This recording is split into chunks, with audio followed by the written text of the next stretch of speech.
नमस्ते, मैं अंजलि आप सभी का स्वागत करती हूँ आपके YouTube चैनल पे। आज हम इस वीडियो में बात करेंगे कि जब आप डॉक्यूमेंट वेरिफिकेशन के लिए जाएंगे तो आपको कितनी फाइल्स लेकर जानी है डॉक्यूमेंट वेरिफिकेशन के लिए, कितने ज़ेरॉक्स करवाने हैं आपको डॉक्यूमेंट वेरिफिकेशन के लिए, और साथ ही साथ कौन कौन से डॉक्यूमेंट्स आपको लेकर जाने हैं। इन सभी चीज़ों पर आज हम इस वीडियो में जिक्र करेंगे। तो सबसे पहले अगर हम बात करें ओरिजिनल डॉक्यूमेंट की, तो ओरिजिनल डॉक्यूमेंट आपको एक भी नहीं छोड़ना है। ओरिजिनल डॉक्यूमेंट आप सभी लेकर जाइए, जितने भी ओरिजिनल डॉक्यूमेंट हैं। जैसे 10th का मार्कशीट हो गया, 10th का सर्टिफिकेट हो गया, 12th का मार्कशीट, 12th का सर्टिफिकेट, ग्रेजुएशन का मार्कशीट, सर्टिफिकेट। अगर आपने बीएड किया है तो बीएड का मार्कशीट, बीएड का सर्टिफिकेट, डीएलएड किया है तो डीएलएड का मार्कशीट, डीएलएड का सर्टिफिकेट। अगर आपने सीटेट पास किया है पेपर 1 पेपर 2 तो उसका मार्कशीट और सर्टिफिकेट दोनों ले लीजिएगा। अगर मैं एस्टेट की बात करूँ तो एस्टेट में पेपर 1 पेपर 2 इन दोनों में जब आपने डिजी लॉकर से डाउनलोड किया होगा अपना डॉक्यूमेंट, तो वो लेकर जाना, आप सर्टिफिकेट लेकर जाना जो भी आपने डिजी लॉकर से डाउनलोड किया एस्टेट का। फिर उसके बाद आप रेसिडेंस लेके जाना। अगर आप किसी कास्ट में आते हैं, रिजर्व कैटेगरी में आते हैं, तो आप अपना कास्ट सर्टिफिकेट लेकर जाना, अपना एडमिट कार्ड लेकर जाना, आधार कार्ड, पैन कार्ड, ये दोनों आप साथ में ले लेना। इसके साथ आप जब आपने TRE 3 का फॉर्म फिल किया होगा तो जो एप्लीकेशन फॉर्म आपने डाउनलोड किया होगा वो एप्लीकेशन फॉर्म आप लेकर जाना, उसका प्रिंट आउट आप निकाल लेना।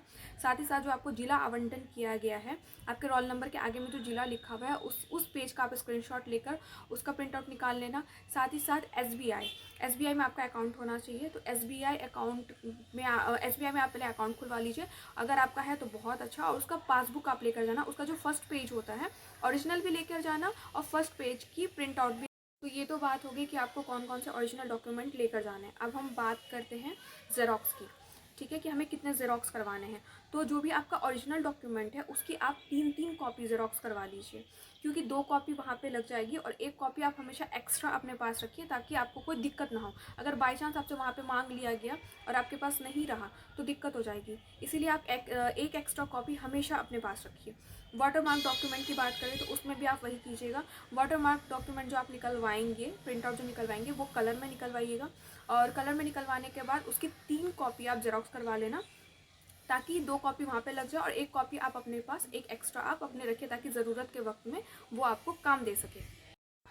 3 कॉपी आपको ओरिजिनल डॉक्यूमेंट की, जो भी आप ओरिजिनल डॉक्यूमेंट लेकर जाएंगे उसकी 3 कॉपी करवा लीजिएगा, और जो वाटरमार्क डॉक्यूमेंट आपने डाउनलोड किया है उसकी 3 कॉपी करवा लीजिएगा, क्योंकि वहाँ पे आपसे कोई कुछ भी मांग सकता है। वैसे तो बहुत लोग बोल रहे हैं कि सिर्फ और सिर्फ वाटरमार्क जो डॉक्यूमेंट डाउनलोड हुआ है सिर्फ और सिर्फ उसी की कॉपी लेकर जाएंगे हम, लेकिन ऐसा मत कीजिए। आप ओरिजिनल डॉक्यूमेंट का भी 3 कॉपी आप निकाल लीजिएगा, और साथ ही साथ जितने भी डॉक्यूमेंट आपके जेरॉक्स होंगे वो आपके सेल्फ अटेस्टेड होंगे, आपका सिग्नेचर होगा उस पर। आप डेट उस पर अभी मेंशन मत कीजिएगा। जिस दिन आप DB के लिए जाएंगे उस दिन आप अपने सिग्नेचर के नीचे आप अपना डेट मेंशन कर दीजिएगा।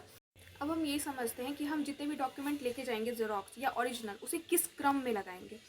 तो सबसे पहले आप क्या करेंगे, सबसे पहले आप अपना एडमिट कार्ड लगाएंगे। जो भी आपको एडमिट कार्ड मिला था आप अपना एडमिट कार्ड लगाएंगे। एडमिट कार्ड लगाने के बाद आप आधार कार्ड, पैन कार्ड, ये दोनों चीज़ें लगाएंगे। उसके बाद जो एप्लीकेशन फॉर्म आपने डाउनलोड की थी वो एप्लीकेशन फॉर्म को लगाएंगे। उसके बाद जो जिला आवंटन आपको दिया गया था उसका ज़ेरॉक्स लगाएंगे। उसके बाद आप लगाएंगे 10th का मार्कशीट, 10th का सर्टिफिकेट, उसके बाद फिर 12th का मार्कशीट, 12th का सर्टिफिकेट, फिर ग्रेजुएशन का मार्कशीट, फिर ग्रेजुएशन का सर्टिफिकेट। उसके बाद आपने DLED या BEd जो भी किया है आप उसका मार्कशीट, फिर उसका सर्टिफिकेट, फिर उसके बाद अगर आपने सीटेट पास किया या एस्टेट पास किया तो उसका मार्कशीट और उसका सर्टिफिकेट दोनों लगाएंगे। फिर उसके बाद आप आ जाते हैं उसके बाद फिर अगर आप किसी भी अपना रेसिडेंस का आप लगाएंगे। उसके बाद अगर आप किसी रिजर्व कैटेगरी से आते हैं तो अपना रिजर्व कैटेगरी का सर्टिफिकेट लगाएंगे। अब जो सबसे लास्ट में आप लगाएंगे वो आपका आ जाएगा बैंक का डिटेल्स, ठीक है। अगर SBI में आपका बैंक अकाउंट है तो उसमें जो आपको पासबुक मिला होगा तो पासबुक का जो फर्स्ट पेज होता है जिसमें आपका फ़ोटो रहता है, फ़ोटो के साथ साथ आपके बैंक की सारी डिटेल्स रहती हैं।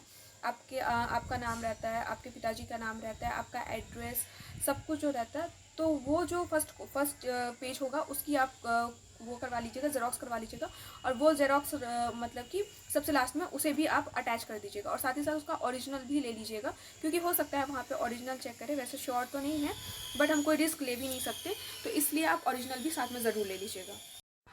3 कॉपी आपको ओरिजिनल डॉक्यूमेंट की, जो भी आप ओरिजिनल डॉक्यूमेंट लेकर जाएंगे उसकी 3 कॉपी करवा लीजिएगा, और जो वाटरमार्क डॉक्यूमेंट आपने डाउनलोड किया है उसकी 3 कॉपी करवा लीजिएगा, क्योंकि वहाँ पे आपसे कोई कुछ भी मांग सकता है। वैसे तो बहुत लोग बोल रहे हैं कि सिर्फ और सिर्फ वाटरमार्क जो डॉक्यूमेंट डाउनलोड हुआ है सिर्फ और सिर्फ उसी की कॉपी लेकर जाएंगे हम, लेकिन ऐसा मत कीजिए। आप ओरिजिनल डॉक्यूमेंट का भी 3 कॉपी आप निकाल लीजिएगा, और साथ ही साथ जितने भी डॉक्यूमेंट आपके जेरोक्स होंगे वो आपके सेल्फ अटेस्टेड होंगे, आपका सिग्नेचर होगा उस पर। आप डेट उस पर अभी मेंशन मत कीजिएगा। जिस दिन आप डीबी के लिए जाएंगे उस दिन आप अपने सिग्नेचर के नीचे आप अपना डेट मेंशन कर दीजिएगा। आई होप कि आपको ये मेरी वीडियो इन्फॉर्मेटिव लगी हो, आपको कुछ सही जानकारी मिली हो।